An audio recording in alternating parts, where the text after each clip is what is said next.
Live from Orlando, Florida, you're listening to the Orlando Magic HQ podcast, the voice of Magic fans.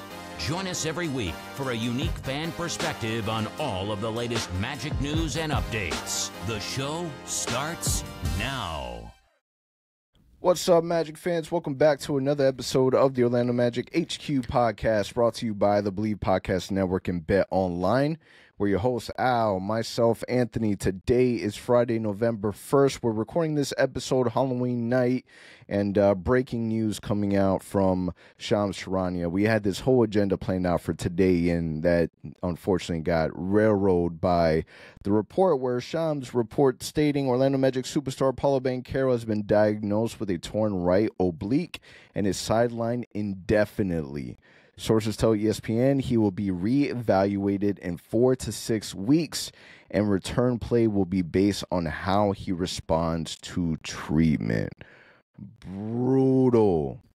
This is worst case scenario, especially because it wasn't nothing but like maybe 5-6 hours ago the original report coming out stating that Paolo Banchero will be questionable for Friday night's game against the Cavaliers. So we go from it being questionable to now France potentially not even playing the rest of 2024. So we're going to jump right into that in just a moment because, Al, I definitely want to get your thoughts. But just a quick word from our sponsors, Bet Online. Bet Online, basketball fans, is that time of the year again. The NBA is back from opening tip-off to buzzard beaters. Bet Online has you covered with the best odds, the biggest promotions, and live in-game betting on all your favorite teams. This season, every game matters. Bet Online has every stat, matchup, breakdown, live odds to bet on during the games.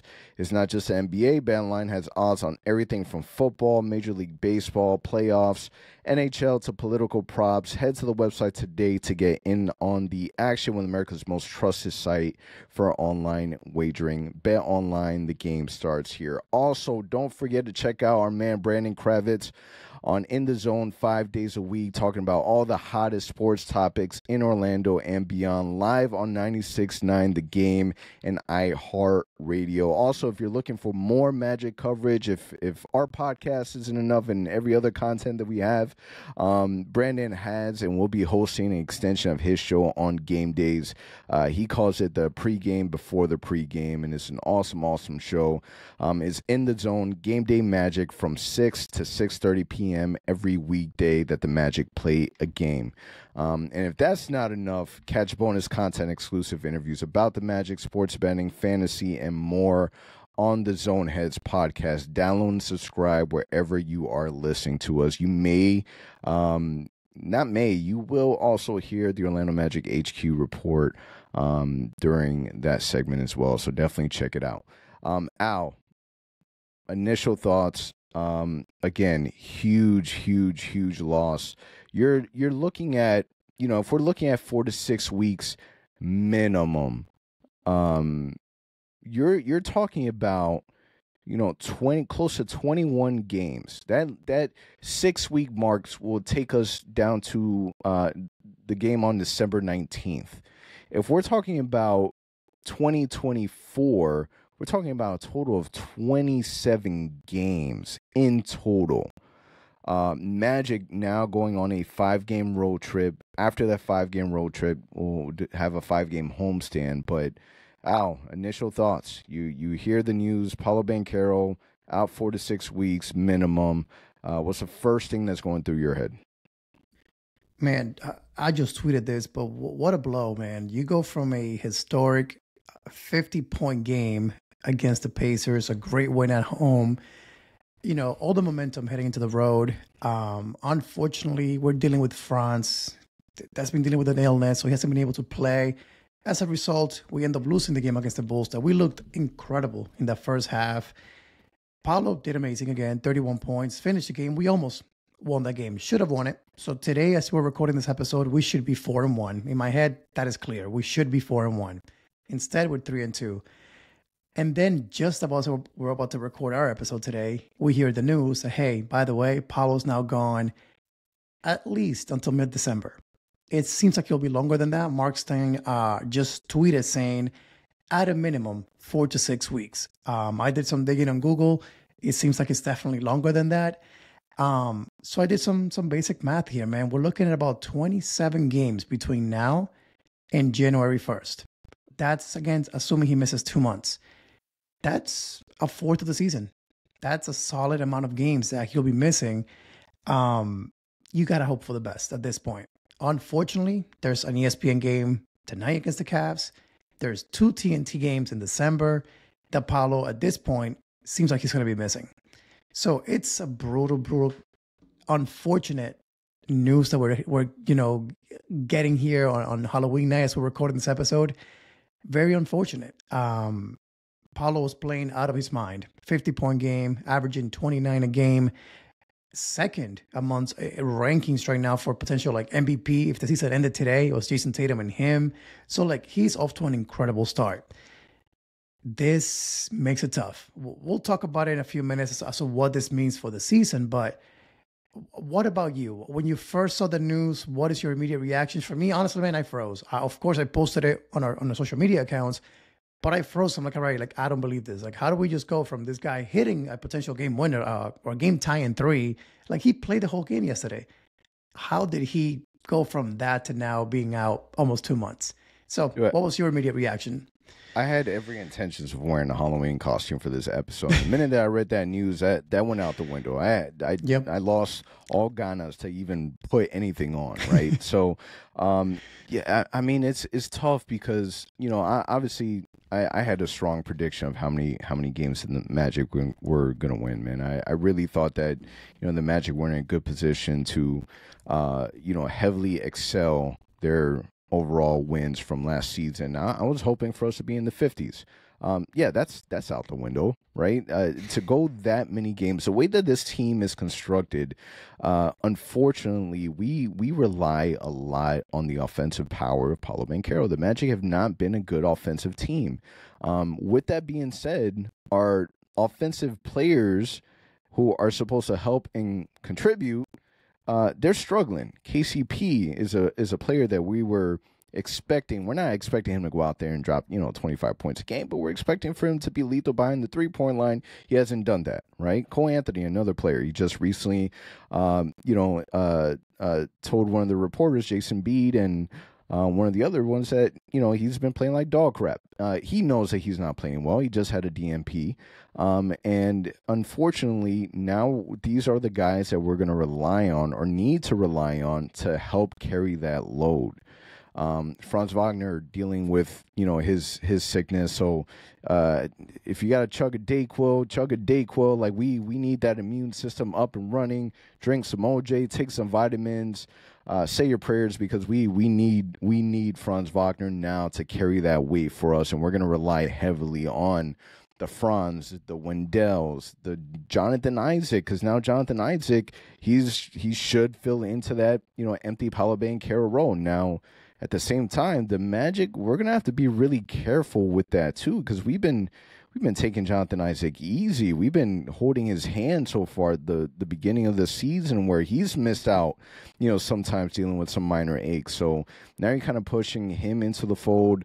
You don't want to overwork that and do some long-term damage there. But again, this team was constructed to rely heavily on Paolo Banchero, and now that he's not in, luckily we're fortunate enough to where we do have a player like Franz Wagner that we can rely on. We do have a player like Jalen Suggs that, from the looks of it, very early on, he's stepping up. So you can look at it two ways. Obviously, it's a heavy load, and the first thing that everyone's going to want to jump into is say, well, there goes the season. The Magic are going to struggle. The Magic are going to go 0-27, which isn't necessarily the case. I was thinking this, but our man Steven also said it in our Patreon group chat. If you're not a subscribed member, it's a perfect time to do that. We talk Magic basketball all day long. become a member. But he just recently said, and it's a great point, Paolo Banchero is not someone that we heavily rely on, that, is a major factor in what causes us to be such a great defensive team, right? So losing him isn't going to really hurt that much, right? We're still going to be a great defensive team. The offensive side, man, is the part that I'm worried about. Like, I'm really, really worried about. So that's going to have to come from everyone else. We're hopefully going to see a little more of Jay Howard, a little more of Tristan da Silva. This is a great opportunity for Tristan da Silva if he does get the minutes, because he can fill that slot right behind Jonathan Isaac. But it's going to be interesting, man. Where our depth is going to be tested. Franz Wagner is going to be tested. Jalen Suggs. Everyone's going to have to take it to the next level. Whatever it is that Cole Anthony is going through, my man, you need to figure that out, and figure that out quick, because we know that Cole Anthony can, contribute offensively, and we're going to need that now more than ever. Yeah, man, you said it best. I think defensively, we're not losing much, right? We all know Paolo is a great player. Defense, honestly, not his main strength. So when you put in there maybe a J.I., heck, maybe even a Tristan da Silva, I think that, or Gary Harris in the starting lineup, I do think that we get better defensively. That's not an issue there. My concerns, much like what Steven said, and you're saying now too, offensively, we've seen some stretches where, honestly, since the Miami Heat game, where we just go cold for an entire quarter. We saw it in Memphis. We saw it against the Pacers. We saw it against the Bulls. We saw it against Brooklyn a little bit too. So it's going to be rough. The Magic as is, and we said this, we talked about this last night after the game in our group chat, as you mentioned. I was a little bit upset at the fact that, KCP has not shown up yet. And I keep saying, like, I need him to show up, man, because we're paying him $20 million. He got brought in to be a shooter, and he is what, like 4 for 19, whatever the stat is right now. He's not getting it done. It's rough for Kenny. So now you say Paolo's not there anymore. Guess what? So that's more defense towards Franz, more defense towards Jalen. So that means they'll have a harder time scoring. We need those other guys to chip in, and that will be, like you said, Wendell, KCP, Gary Harris.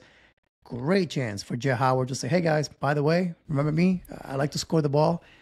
Give me a chance. And I'll play defense. So, yeah, I'll make up for Paolo on the defensive end. But it's going to be interesting, man. I don't know what to think right now. It's too soon to really think about what the impact will be. I just keep thinking, and again, this is when losing a game like last night hurt so much. I would have loved a nice little gap there of at least 3 wins where it's say, hey, you can go on a losing streak if you need to, and we'll still be okay. Now you really can't afford that. You got to stay as much as possible near 500 the rest of the way in 2024. That way, when Paolo comes back, you go on a nice little run, and all of a sudden you end the season, I don't know, 5 games, 10 games above 500, we're in business. But otherwise, it's going to be rough, man, because we talked about it all off season long. The East is going to be tough. Philly's been injured. We've seen Milwaukee struggle a little bit off the bat, the Pacers as well, but they're going to get it going. So all of a sudden, you're looking at teams like Boston, the Knicks, Philly, Cleveland playing really, really well. Miami will always be there. You're now thinking play-in if this thing goes south. So it's like we just went from a top 4, hopeful, looking really solid, finishing top 4 in the East, to now, can we even make the play-in if things continue to go south for this team? And again, hopefully that's not the case. We got to stay at around 500, but it's not going to be easy, man. We have a really, really rough schedule in November and December, so that's not going to make it any easier for us. It was too good to be true. The minute they came out with the report, stating that everyone's going into the season fully healthy, it didn't feel normal. We're unfortunately used to this level of pain where we're dealing with these injuries. The flip side is going to be, if I'm really trying and searching my damn hardest to find like the positive out of this, is that you are going to have the opportunity for other guys to be able to step up, and if they are able to step up, that's added that's added development that we're going to be able to integrate once Paolo does return. And the second part of that is going to be, if an injury like this were to happen to Paolo, it's better that it happens now than midway through the season or, going towards the postseason. So it is what it is. This is where we're at. Just got to deal with it. Unfortunate because from what it was looking like Paolo was taking that next leap. And that 50-point game is something that you can point at and kind of believe. But you're talking about like, man, this man drops 50 and he's everywhere. He's on every podcast. They got him on ESPN the day after. He's on prime time. And for this level of setback is so unfortunate, man. I really hope that this doesn't mess with his psyche. I really hope that he's able to stay positive through it. The great thing is that we have a solid veteran in Jonathan Isaac who has dealt with injuries his whole entire NBA career, so you can kind of lean on him to kind of help him through it. But it is tough, man. If you are feeling some type of way about it, it's the right feeling. That means that you care about this basketball team, this basketball club. That means you care about Paolo Banchero. It's a tough blow. The little bit of research that I did online, states that 4 to 6 weeks is about the right time span, and for other factors in terms of recovery time is based on age and health. So with Paolo being so young and obviously being a professional athlete, who knows, man? Maybe we do see him in 2024, but as of right now, and just given the history of the Orlando Magic, they're going to make sure that he is 110% ready to come back before he sees the floor again. So big blow. So I guess my question to you is, if we're looking at 21 games, between 21 and 27 games, 21 being the minimum, 27 hopefully the maximum. How many games do you believe that the Magic, hopefully can pull out without their star player? And that's the hard part, right? It's a tough ask for any basketball club in the whole entire NBA to really pull together a solid group of wins without their key contributor. Like it really is. We're talking about, Golden State without Steph. We're talking about, Boston without Tatum. The Lakers without their best player Anthony Davis. Like you're talking about, it's just really hard for these teams to win without their best players. So how many games do you think that the Magic would need to finish off to where it at least keeps us in a good position by the time Paolo returns?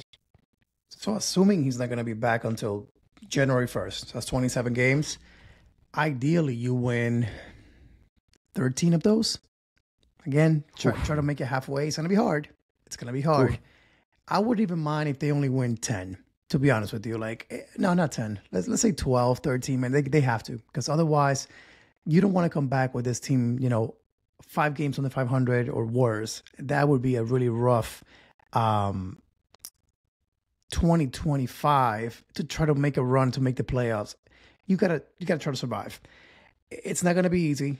But we got to try, man. So we got to take it one game at a time. I know Mosley loves saying this. One game at a time. Just worry about who's in front of you. That's all they can do. But the schedule, man, I think I see you looking at it right now and just realizing how brutal it is. It's not easy. God. So just to kind of go through it real quick, right? Because it's hard. So I'm looking at these games, and these are just a quick overview of teams that we should be on paper with the roster that we have without Paolo Banchero. So I'm looking at, we have Cleveland, then Dallas, then OKC, Indiana, Pelicans. Washington is one that you can mark as on paper win. Charlotte, I'm going to go with yes, just because they always struggle and they always have health issues. So we'll go with Charlotte. I won't count Indiana. You got Philly, Phoenix, Clippers, Lakers. We'll count Detroit, Charlotte again. So that's 4 wins. Chicago, for whatever reason, it's a close game against them with Paolo, so I won't count them. Brooklyn, so we'll count Brooklyn as a win. Brooklyn again, 6. We got the Knicks, Philly, Phoenix, OKC, Miami, Boston, Miami, the Knicks, Brooklyn. So on paper, on teams that we should beat with the roster without Paolo Banchero, we're looking at a total of 7 games on paper, right? So I don't know, man. It's gonna be a bumpy road for the rest of this 2024. It's gonna be a tough ask, which kind of scares me, right? Because you think about how our team is constructed. We rely so much on Paolo Banchero, and granted, this is every NBA team. But man, if you throw in, this is a little prima donna, right? Because this is just us finding out about the news, and we're obviously bummed out about it, and we know how much that's going to hurt the team. But it does scare me that we have so many of our eggs in Paolo Banchero's basket that part scares me. Like if it was a different player, knock on wood, not trying to jinx it, but if it was any other player, it was the other way around. If Franz was the one losing 4 to 6 weeks, or if Suggs would lose 4 to 6 weeks, that would hurt. It would hurt. But you still have so much confidence in Paolo Banchero's game that you still feel like we'll make that up somewhere. But how do you make up the absence of Paolo Banchero? Yeah, no, you don't, to be honest with you. Not just the scoring, man, but what he means to the team. Again, you give him the ball, that free throw line area, he's going to draw 2-3 defenders automatically. So you're going to miss it a lot. Franz will miss him. Jalen Suggs for sure will miss him. That's where we go back to what we said earlier. Like, we need those other guys to step in and help out. Again, KCP, 5 games in. Okay, man, you had 5 games to get to know these guys. You got to find a way to make shots. Gary Harris played really well in Miami. We need more of that the rest of the way.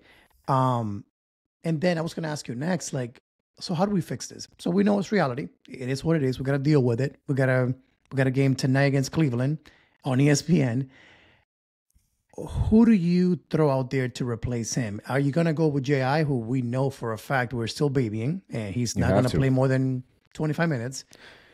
Or I saw somebody, I forgot who on Twitter, X, say that we may go small. I think it was Keith Smith. And maybe that means starting Gary Harris, and you put Franz at the 4 instead. Or you throw Jay Howard. You may throw the Silva out there to not mess up with the rotations.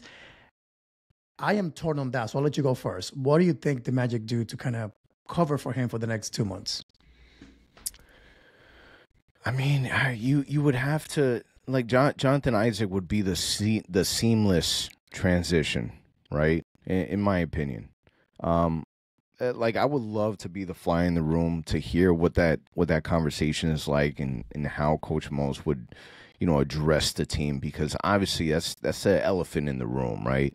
Is we're in a tight spot without Paolo Banchero. So coaching this team is a completely different team without Paolo. So how you coach it is going to be different. Your rotation is going to be different. Who you're going to go to in certain situation is going to be different. Paolo Banchero was someone that you give the ball, yo, go get me a bucket. He'll get you a bucket. He kept these teams on their heels because of his dominance when it comes to him penetrating to the basket and getting to the free throw line. Franz does a good job at, attacking the rim, but it's a little different, right? So there's so many different ways that you can go. Obviously, Jonathan Isaac, we'll see Anthony Black a lot more. You'll see, Mo Wagner also get more minutes. You'll split that with Goga. So there's ways to do it. It's just offensively is where it's going to be tough, and it's going to be so much tough if we don't get Cole Anthony to be able to support from the second unit. If we don't get KCP involved, Wendell Carter is going to be another player that's going to have to step up. It's going to be by committee. But being led by Franz and Jalen. Like they're also going to have to carry so much of that weight. So it's gonna be a tough ask. It's gonna be a huge challenge. I'm honestly, it sucks, but I'm interested to see how that kind of plays out too. Like I want to be able to see this. I would like for us to be able to use this opportunity and kind of grow from it. Like I hope Jalen Suggs grows as a player for it. Mm-hmm. Even if it's not on the court, skill wise, hopefully is like from a leadership standpoint. Same with Franz. Like if in a perfect world, the Magic win 15 games, and we're a better team because of it. Paolo Banchero comes back, and we kind of hit all cylinders, and we go on a crazy streak. But it's just the waiting game, and we got to figure it out. We got to hold down the fort until Paolo Banchero is able to return. Yeah, man, it's gonna be interesting to see what Mosley decides to do. Something you kind of mentioned quickly there was, do you start Mo Wagner? He's an offensive-minded kind of player that can drop 12, 15, 18 points on a given night next to Wendell. I do know that Mo doesn't like to mess up with his rotations too much. So where I was going with that is, do you put him at the 4 and then you put Goga as a backup center all of a sudden, keep J.I. off the bench? We'll see. I'm sure we'll get creative. I wouldn't hate going small just because the Magic never do this, but it'll be fun to see us kind of become a modern team all of a sudden and throw out there 4 shooters plus Wendell. And by that, I mean, it's a Tristan, it's a Jet, it's a Gary Harris. I don't know. But slide Franz to the 4. So we got to speed up the game, be a little faster on the offensive end, push the pace, but still be a good defensive team because we still would have the main core of defenders out there. So it'll be fun to see. I'm sure it might change from game to game depending on the matchup. But yeah, man. Honestly, a matchup, a lineup that I wouldn't mind seeing, and maybe like a dark horse. And I don't think that will happen just because you just said it. Coach Mose isn't the type to really mess too much with this lineup. But desperate times, desperate measures, right? Mm-hmm. I wouldn't mind seeing, maybe give the point guard to Anthony Black, the starting point guard. Move Jalen Suggs over to the 2, or keep Jalen Suggs at the point guard and just have AB on that second hand with Jalen Suggs, KCP at the 3, Franz move 4, and then Wendell at the 5. So that's something I wouldn't mind seeing. Yeah, I'm sure we'll see some crazy stuff out there, and they have to. They have to try something to see what even sticks. Even if it's not like a starting lineup, but at least in the game together. Yeah, and I'm sure that's what will happen a lot. We may see a starting lineup play together for 5 to 7 minutes, and then from there we might not see them again. Like it might just be different rotations. So that's something to keep an eye on. But yeah, man, it's gonna be interesting. Unfortunate news for sure, though, man. All the hype we had after the crazy win in Miami, the 50-point game, almost being 4-1 to now, whoa, reality hits, Paolo's injured, and what do we do? So life as a Magic fan is never an easy ride. I mean, but we talked about this in the off season, like the likelihood of us having, 100% healthy roster the whole season is so minimal. Like we weren't expecting for that to happen. At the same time, we weren't expecting for it to happen to Paolo Banchero. Like nobody plans for that.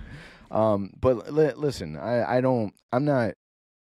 Obviously, I'm stressing about it, but not stressing entirely too much. The Magic, they're gonna figure it out. At the end of the day, we just need to make sure that we get to the postseason. This is unfortunate, but again, this is why it's good that it happened early on and not towards the end. I have optimism, trying to stay positive about it, obviously, but 2024 will go by fast. It better, man. It just sucks. We honestly only got to see Paolo play at home 2 games, and now we don't see him again until January. Dude, that's crazy. That's a good point. That's a good point. Yeah, it's tough. Oof. So, kind of transitioning a little bit. We spent a good amount of time talking about Paolo Banchero and his injury. So, Godspeed to him, man. I really hope that it's a quick recovery. But when it comes to Cole Anthony, when it comes to KCP, we've talked at lengths about KCP and on our Patreon, I know how you truly feel. But when it comes to Cole, we'll start with Cole Anthony first. He has not played well this season. He knows it. Again, I mentioned it earlier. He stated himself, right? They play like dog crap. DNP obviously does not help the confidence. And obviously, and I can't remember who wrote it, so, man, I apologize for not being able to reference the article, but, he had mentioned in the article that Cole Anthony asked to be coached hard by Coach Mose. Like, he asked for honesty. And the best thing that Coach Mose can do for Cole Anthony is give his ass that DNP. Like, he needs to know that you're not playing good, and the only way they're going to find time on this floor is you got to be able to contribute to us winning. But that's not happening. Are you worried about Cole Anthony?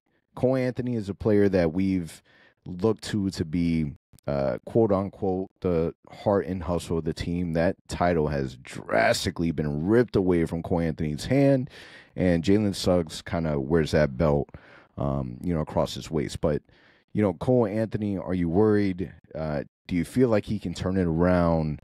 What are your thoughts on coach deciding not to play him? So I think that he'll be fine, man. I think that Cole will bounce back. I believe in him. I just think he's adjusting to no longer being not even the sixth man on this team. Like, he went from wanting to be a starter for many years, not happening because Markelle was the guy. Then Jalen Suggs became the guy. So he was a sixth man. His role was to come in, shoot as many as he wanted, drop 15, 18 points a night. That was his role. He was used to it. That's what he was doing. Now we bring AB, and all of a sudden, AB becomes the sixth man. That's kind of what we've seen early on. So when you look at the numbers, Cole Anthony's only playing 14 minutes a game. So I think that's the biggest struggle. He's still adjusting to what is his role now. And not only that, but he's no longer the guy with the ball in his hands. He's now technically a shooting guard. Off ball. That's new to him. He's played 4 years in this league, holding the ball in his hands, being the point guard. Now he's a shooting guard. So I think that's the main cause for the struggles. But yeah, man, when you look at the numbers, 2 points per game through the first 4 games. I'm not even going to go through assists, rebounds, doesn't really matter. But let me just tell you the shooting splits. So field goal percentage, 18% from the field, 10% from three-point range. Like, I don't recognize him.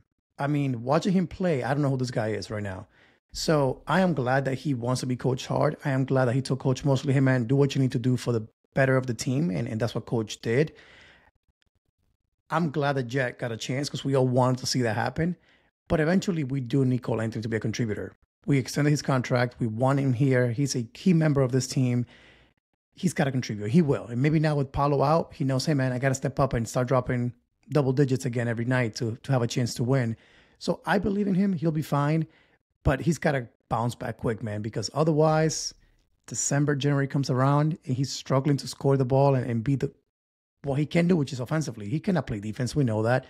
But if he cannot help on the offensive end, then do you see a future for him long-term in Orlando?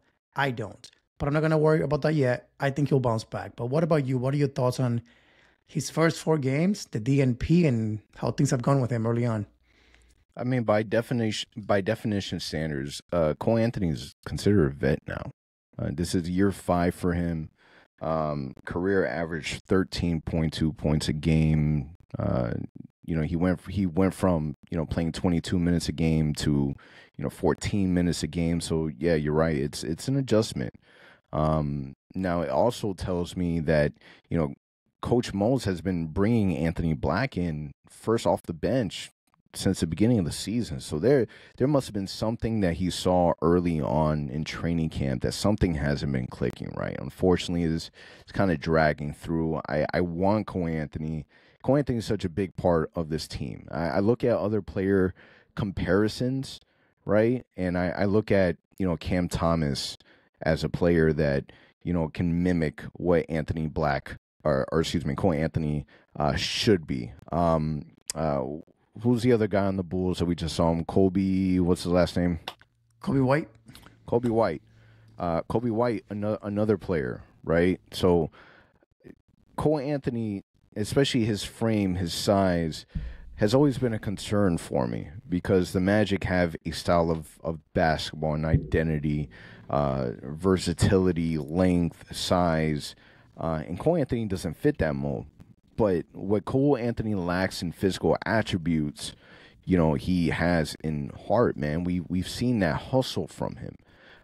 And seeing him on the court, we just haven't seen the same player. I think that he will shake it off because, again, this isn't rookie year. This isn't sophomore slump. This is year 5, man. Cole Anthony will figure it out. And I'm not worried. I'm not worried. Maybe he just needs to grow his hair back out. And I don't know. Maybe we'll see some flashbacks from what we used to see. But again, this to me, Paolo Banchero being injured, this is kind of like a slate clean for everyone, like a restart, a refresh of the season in a sense. It's going to give, everyone opportunity to step up. Like there's it kind of reminds me, and this is probably an analogy that, I don't know, maybe a few people would understand. This is just because I found myself back into watching wrestling. But back when a lot of the superstars were leaving, Stone Cold Steve Austin, The Rock, the WWE, they were transitioning out of, from one era to the next, where they were going through their ruthless aggression era from the Attitude Era. Vince McMahon went into the ring, called everyone down, and said, I need somebody to step up. Who's it going to be? Long and behold, there's John Cena around the corner. We need our John Cena right now. Who's going to be the John Cena on this basketball team? So it's going to have to be somebody. Somebody has to, carry that weight. Is it Franz? Is it Jalen? We hope that it's Franz, and we hope others step up. But again, it's gonna have to be a team collective. Yeah, man, I think so too. And I know another guy that you brought up was, and we talked about it before briefly, KCP. It's another guy that we need to stand up, right? Like this guy came in here not only defensively. We knew that he's been a dog defensively. Him and Jalen Suggs, it's incredible to watch him play defense. And I'm looking forward to tomorrow night, even though Paolo's not playing. You still got Suggs and KCP guarding Mitchell and Garland. That's going to be a blast to watch. Right. And now with J.I.'s in the starting lineup, Jay against Mobley, like it's going to be a lot of fun in that matchup against the Cavs, even without Paolo. But KCP, man, a big thing of why we brought him here was to shoot the ball, was to open up the floor for Paolo, for Franz. And unfortunately, we haven't seen that yet. I know it's really early. It's only been 5 games. He'll find his rhythm.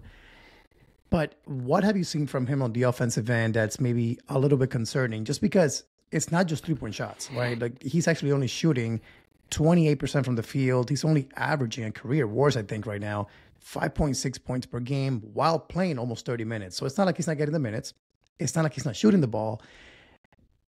I just see a little bit of him kind of thinking too much out there when it comes to the offensive end. He's kind of not just letting it fly. I think he only did it once last night against the Bulls, where he just got the ball, first play of the game, came off the screen, shot it, wet. After that, it's like he gets the ball and he's like overthinking. He's trying to pass it before shooting it. And I think that may be the issue for the moment. But to your point, with Paolo now out, all this guy's got to chip in a little bit more. He's the guy I'm looking at and saying, hey, man, we brought you here. You are a known knockdown shooter. We need that ball to go in, man, because otherwise, I don't even know where we go from here. Like, he is the guy at the shooting guard position. So what are your thoughts on him early on? What have you seen?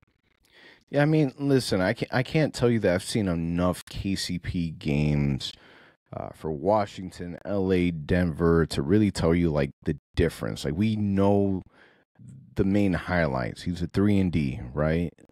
Here's my grip. My grip with KCP is that one side is he's a shooter, he's going to shoot. Keep telling him to shoot, and hopefully he just gets out of his system, because you're not going to change his shot mid-season. He's just going to have to find better looks. Yeah, like in my opinion, if you know that you're not shooting great, then we can't take risky shots with a defender on you. We're going to have to wait for him. But he's even missing the wide open shots. But at some point, like, I still need him to impact the game. So if the 3-ball isn't going in, drive to the basket. Give me a midi. Like, we're gonna have to switch it up a bit, because again, now more than ever, we're gonna need you're a starting 2 guard. We're gonna need you to be able to provide some offense. Like, that's I'm not asking for 25 points. I'm asking for, 8, 9. Give me 10. Give me double digits, right?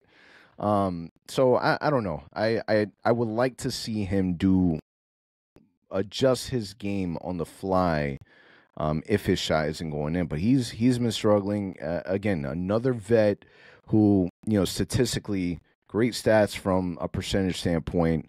It's just you can blame it on, Jokic getting all the attention down below. Even with LA, it was the same thing with Anthony Davis and LeBron James.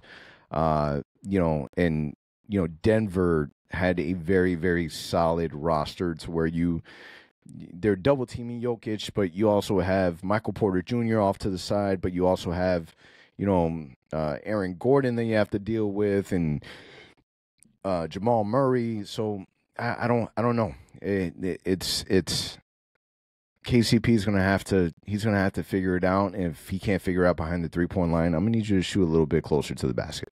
Simple as that. Yeah, man, we got to figure something out with him.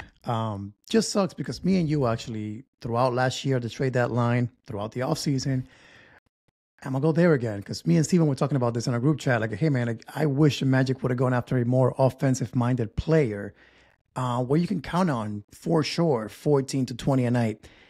We're seeing a very big fan favorite of Magic fans kill it with Golden State Warriors right now, Buddy Hield. That dude looks like a brand new guy out there in Golden State. He's replacing Klay Thompson like he never left out there in Golden State right now, just killing it out there.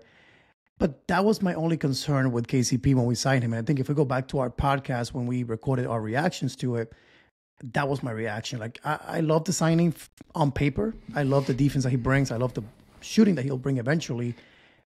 But man, like, he's still not an offensive-minded guy. So when the offense is going stagnant, I don't think you just say, hey, KCP, we need you. Here's the ball. Get me a bucket. That's not his game. And to your point, I think he shot a lot of open threes. I forgot. I think Phil posted a stat today on X.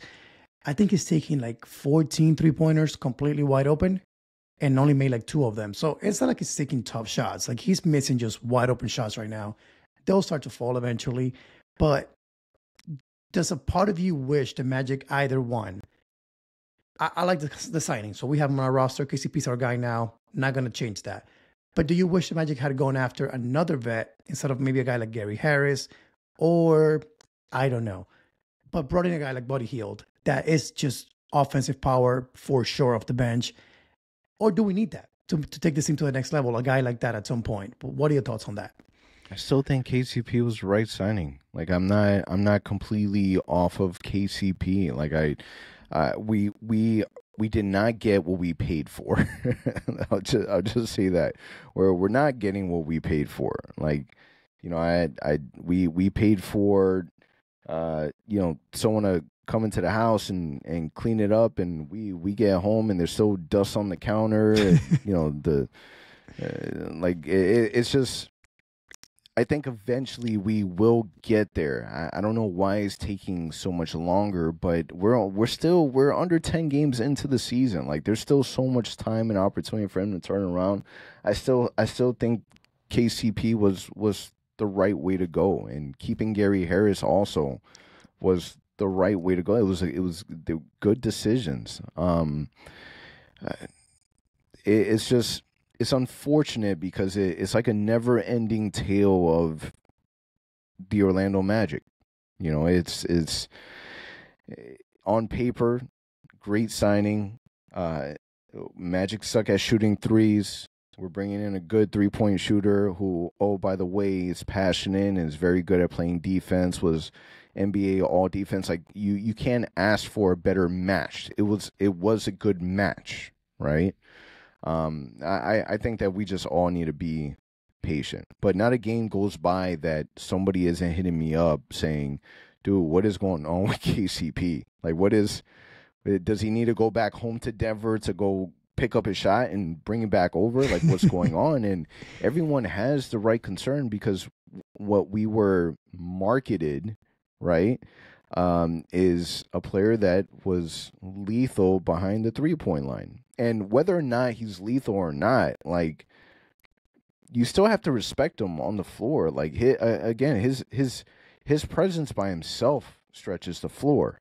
Mm-hmm. But once you get so many more games that of him struggling, man, that status report, that scouting report is not. It's gonna hurt us, and eventually it will shrink the court a bit. So I don't know. We gotta give it time. We gotta be patient. He's a shooter, man. His shot looks good. He's finding good looks. The ball's just not going in, and I do believe that eventually that'll change. When? Who knows? I don't know. I'll just say I looked it up right now. Buddy Hield, 2 years, $21 million with the Warriors. That's all it costs to sign that guy, man. And he's just a sniper out there right now.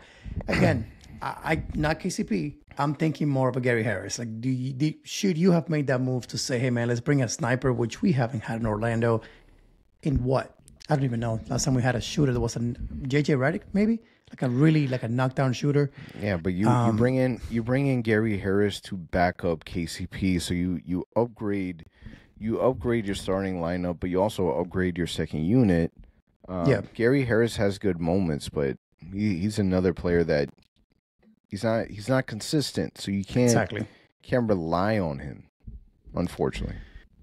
Yeah, man. So we'll see how it plays out. We definitely need these vets to step in. Again, unfortunately, and I want to say too, by the way, big apologies to our listeners. This episode had a whole different agenda for today. We were going to talk about the 50-point game, all the games this past week, but unfortunately, the Paolo news kind of took over, unfortunately, and here we are. But I know we should have recorded. We should have recorded after the 50-point game. Like it should have been an emergency podcast. We should have did it immediately after. Because unfortunately, that 50-point game was a footnote in today's episode. But I do want to shout out the fact that Paolo Banchero dropped 50, but Jalen Suggs also dropped 25, and he was going ballistic behind the three-point line. Jalen Suggs is such a breath of fresh air. Like, I love everything about Jalen Suggs' games, and we talked about this on the Patreon where, Jalen Suggs, the way that he plays, it feels like basketball in poetry in motion. Like he's doing things at his own speed. It's like the game is so much slower for him now. It is awesome to watch and see him grow. Like if he can keep playing the way that he's playing, like he's making that $150 million seem like a bargain. 100%, man. That shooting, that defense, the passion, the energy. I mean, what else can you ask for? So hopefully he'll keep it going. Hopefully he'll stay healthy because the guy that plays so hard that every time he hits the floor, I'm like, please get up. Yeah, so 100%. If he can stay healthy, man, that's the key for him. But now with Paolo out, I wouldn't be surprised if he averages over 20 because he's been doing a great job leading the way as a third guy for us so far. Now that Paolo's going to be out, I can easily see Franz and him being the major shot takers for us. And we'll need him. But big shout outs to Jalen Suggs, man. He's been playing incredible basketball early in the season. And to your point, making that a contract extension seem like a bargain so far. Yeah, so we got Cleveland Cavaliers tonight on ESPN. Man, nationally televised game. Different Cleveland Cavaliers team now led by Kenny Atkinson and not BJ Bickerstaff. So completely different team, but definitely it'll be a good test, especially the first game on the road trip, and definitely a team that we obviously have some recent history with, followed by Sunday against Dallas, Monday against Oklahoma City, and then Wednesday against Indiana. I would ask for your predictions, but I'd rather not do that this episode. I'd rather us end on a good note. My prediction is going to be just hang in there. Just hang in there. Do the best that you can. Don't get anybody else hurt. Don't get anybody else hurt. Oof. Don't get anybody else sick. I need this team to be locked in, healthy, not sick. Need everyone available. That's what I need. I need everyone available. Man, tough. Hey, you never know. 27 Watch games. us record next week and be like, we shocked the world. We won 3 games, 3-1 to finish a road trip. Imagine we go on a streak. Anthony Black turns into he evolves into something bigger. You never know, man. This is the moment we get to test all these guys and say, hey, who are you guys? We know you guys are good. You're NBA players. This is your moment to shine with Paolo's out. And to your point, maybe somebody will come out of the dark that we were not expecting, and now they become a major contributor the rest of the season into the playoffs. Jay Howard, I'm looking at you. Tristan Da Silva, I'm looking at you. Caleb Houston, I'm looking at you. Everyone. Hey, there's chances out there, man. So go take it. We're looking for the next John Cena. It's a wrap for us. Good episode, Al. Different, but good episode. The show was presented by Bet Online, and we'll catch you guys next week. For all the latest Magic news and updates, visit OrlandoMagicHQ.com and follow us on Instagram at OrlandoMagicHQ and on Twitter at OMagicHQ. Also, remember to subscribe to our YouTube channel and subscribe and leave a 5-star review on your favorite listening platform.